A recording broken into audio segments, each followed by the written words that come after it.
21대 총선 화제 당선인을 만나보는 슬기로운 국회 생활.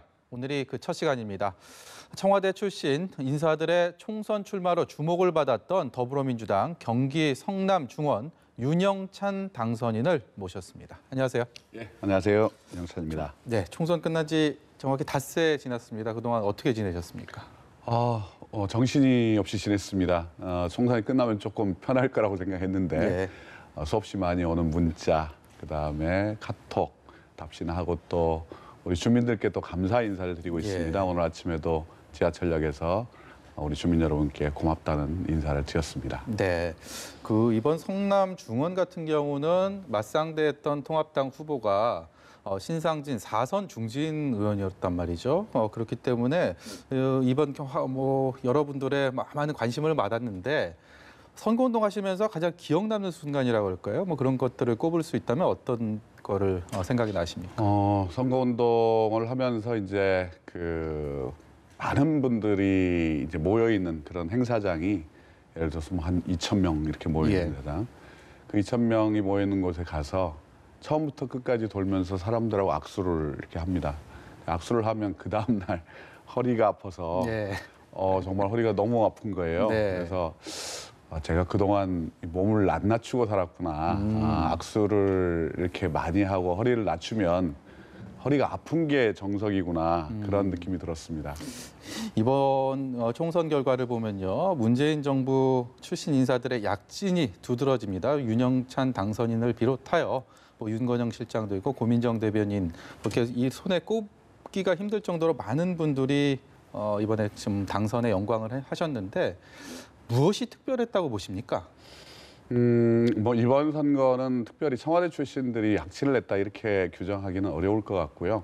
전체적으로 우리 국민들께서 여당 후보들에 대해서 많은 표를 주셨다. 그래서 청와대뿐만 아니라 여러 분야에 계신 후보들이 여당의 어떤 그 후보로서 간판으로서 우리 국회에 입성할 수 있었다. 저는 그렇게 생각합니다. 물론 이제 청와대에서 출신들이 이번에 좀 주목받는 분들이 많이 나온 게 사실이죠. 그래서 청와대 출신들이 굉장히 이렇게 약진을 한 것처럼 보이지만 사실상 전체 우리 더불어민주당 후보들의 약진이다 이렇게 저는 평가를 하고 있습니다. 그래도 한솥밥 먹던 그 청와대 식구들이 많이 당선이 되면서 초선 의원으로서 이제 의정 활동하는데 그래도 든든한 지원군 서로 의지하고 이럴 수 있겠습니다. 예, 그렇습니다. 아무래도 우리 대통령을 모시던 참모들의 입장에서는 서로 어떤 고민들을 해왔는지를 다 공유하고 있기 때문에 우리가 앞으로 해야 될 일도 또 어떤 부분에서 어떻게 일들을 해내야 되겠구나라는 그런 생각들을 같이 공감하고 있을 거라고 생각하고 있습니다.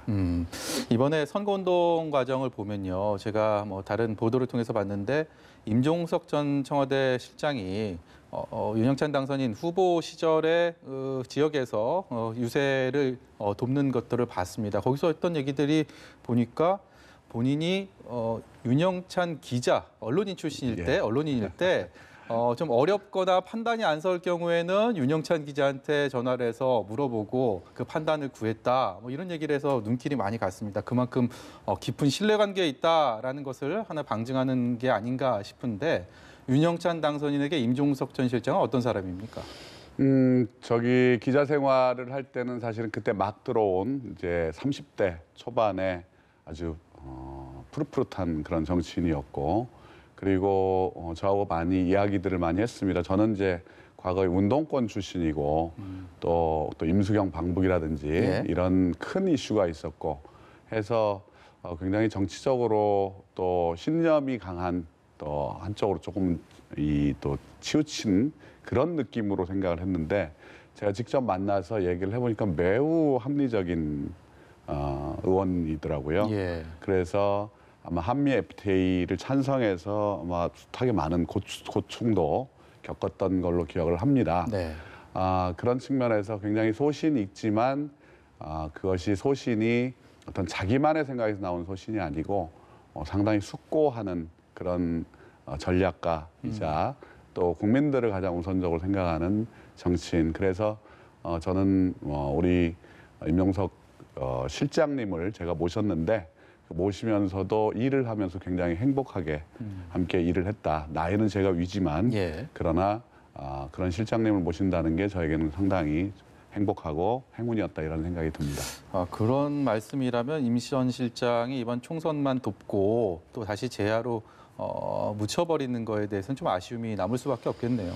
예, 저도 뭐 처음에 우리 임 실장께서 정치를 이번에 안 하겠다라고 이야기를 했을 때 만류를 많이 했죠. 예. 만류를 많이 하고 좀 더 기다린 다음에 판단을 하자라고 했는데 본인 전격을 선언했고 그리고 이제 상황들이 또 많이 바뀌지 않았습니까? 네. 그래서 다시 권유를 했습니다만 본인이 한 약속, 국민들에게 했던 약속을 본인은 지켜야 된다라는 그런 강한 신념을 보여줬고 저도 더 이상은 만류할 수가 없었습니다. 예.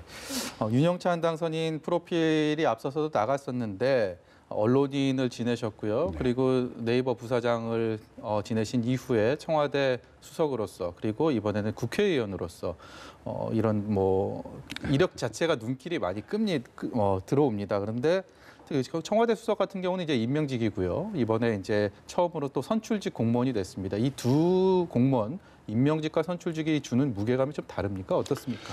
예, 아직은 뭐 선출직을 본격적으로 해보지는 않아서 예. 제가 선출직에 대한 평가를 뭐 빨리 하기는 어렵습니다만 임명직도 이제 여러 분야에서 일을 하는 분들이 많지 않습니까? 예. 그런데 청와대에서 일을 한다는 건 그만큼 무게감이 크죠.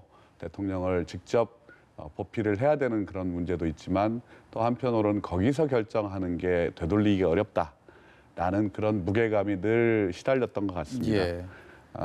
선출직은 이제 국민들께서 직접 위임을 하신 권한을 가지고 또 국민들에게 또 직접 평가를 받아야 되는 위치에 있기 때문에 또 다른 의미에서의 무게감이 굉장히 크다, 어깨가 무겁다 이런 말씀을 드립니다.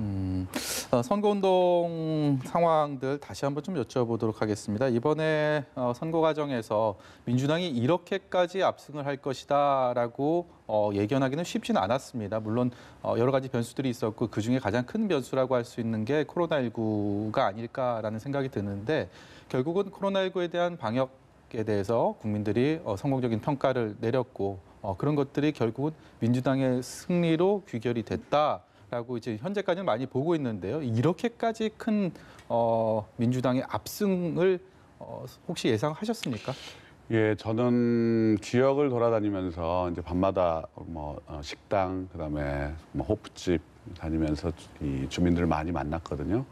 어느 정도 전조들은 많이 나왔다고 생각을 합니다. 그래서 표가 쏠릴 수 있겠구나라는 생각들을 했었고요. 예. 특히 이제 당이 어디냐, 저를 모르는 분들도 당이 어디냐 그래서 민주당이라고 이야기를 하면 이번에 이길 거요라고 확신적으로 이야기를 하시는 분들이 많았습니다. 이제 그게 우리 대통령께서 우리 코로나19에 대한 대응을 굉장히 잘 하셨던 부분도 있지만 사실은 야당에서 그동안 오랫동안 보여왔던 부분, 그러니까 이미 세상은 많이 변했고 또 디지털 혁명 시대를 맞아서 하루도 한시도 지금 변화의 속도가 지금 계속해서 빨라지고 있는 상황인데 계속해서 70년대에 흘러간 레코드를 계속 국민들에게 강요를 했다. 따라서 국민들도 이 부분에 대해서는 이제는 판을 바꿔야 된다라는 생각들을 예. 하셨던 거 아닌가 저는 개인적으로 그렇게 평가를 하고 있습니다. 한편에서는 이렇게 압승한 민주당이 자칫 뭐 오만에 빠지지 않을까 우려하는 목소리도 있습니다. 민주당 지도부도 여기에 대해서 상당히 경계하는 모습인데요. 여기에 대한 어떤 견해 갖고 계십니까? 예, 저도 뭐 같은 제가 정치부 기자를 기자 생활 시작한 게 1990년부터 시작을 했는데 정치부 기자를 오래 했습니다. 그 과정에서 이렇게 일방적으로 어느 한쪽에 표를 몰아준 적이 없었다. 예. 전무후무하다라는 그런 판단이 들었고 굉장히 소름 끼칠 정도로 네. 정말 모골이 송연할 정도로 국민들의 무서운 심판과 명령이 있구나라는 느낌이 들었습니다. 우리 지금 민주당 지도부에서 잘 방향을 잡고 계시고요. 지금 상황이라는 게 사실은 코로나19로 인해서 재난 상황 아닙니까? 예. 그 재난이라는 게 코로나19를 극복하는 데서 끝나는 게 아니고 첩첩히 엮여 있는 이 경제의 문제, 이걸 어떻게 풀어야 될지, 우리만 코로나를 극복한다고 해서 끝나는 게 아니고 전 세계가 같이 이 문제를 극복을 해줘야 또 무역이라든지 수출이라든지 이 예. 문제들이 같이 풀리게 돼 있거든요. 예. 그래서 정말 초유의 이 재난 상황에서 저희 민주당도 승리에 만족할 수 있는 상황이 아니다, 자축할 수 있는 상황이 아니다, 이렇게 생각을 하고 있습니다. 네. 윤영찬 당선인께서 정치부 기자 워낙 오래 하셨으니까 더 잘 알고 계실 거라고 생각이 드는데 굉장히 큰 포부를 가지고 여의도에 입성을 하게 되면 지역 주민들을 대표해서 의정 활동을 시작을 하지만 당내에서 이렇게 목소리를 초선 의원이 낼 수 있는 한계들이 그동안에 많았습니다. 그래서 본인의 뜻과 다르게 의정 활동을 4년이 흘러가는 경우들도 많았는데 거기에 대해서는 본인은 어떻게 좀 차별을 하고 싶으십니까? 예, 옛날에 김대중 대통령께서 그런 말씀들을 많이 하셨습니다. 초선 정치인을 만날 때마다 초선 때는 정치를 하지 말고 정책을 열심히 해라, 정책을 배워라 라는 이야기를 하셨는데 예.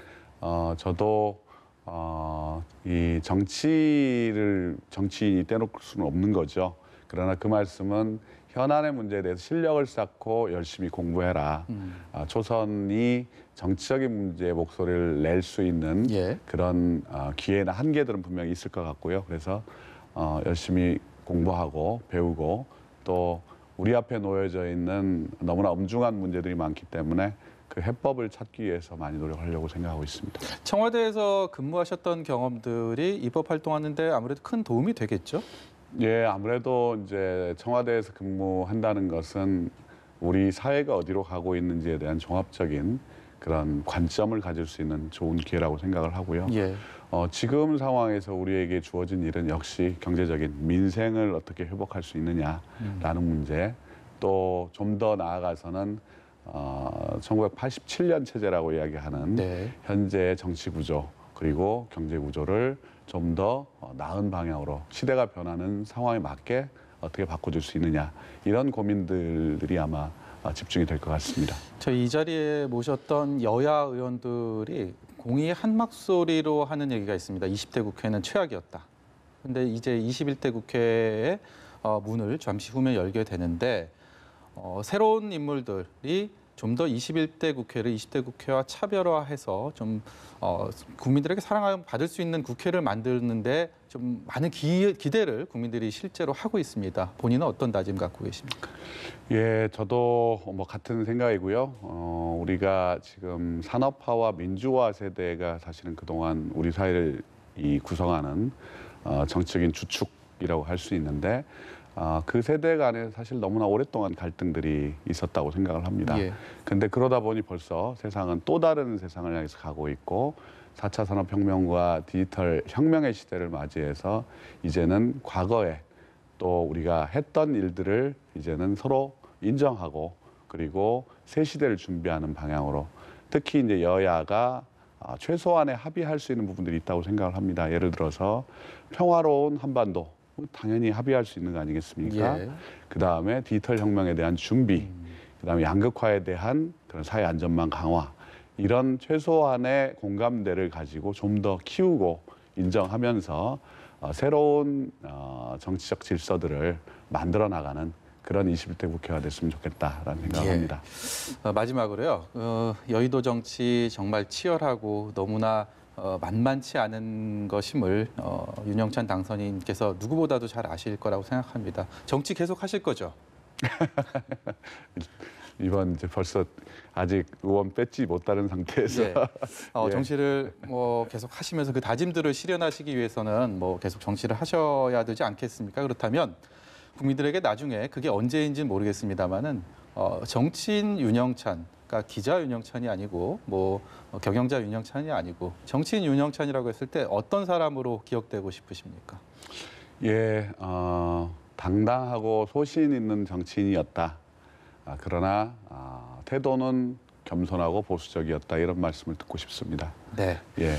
예, 오늘 말씀 여기까지 듣도록 하겠습니다. 지금까지 경기 성남중원에 와서 이번에 당선의 기쁨을 안고 오신 윤영찬 당선인이었습니다. 고맙습니다. 고맙습니다.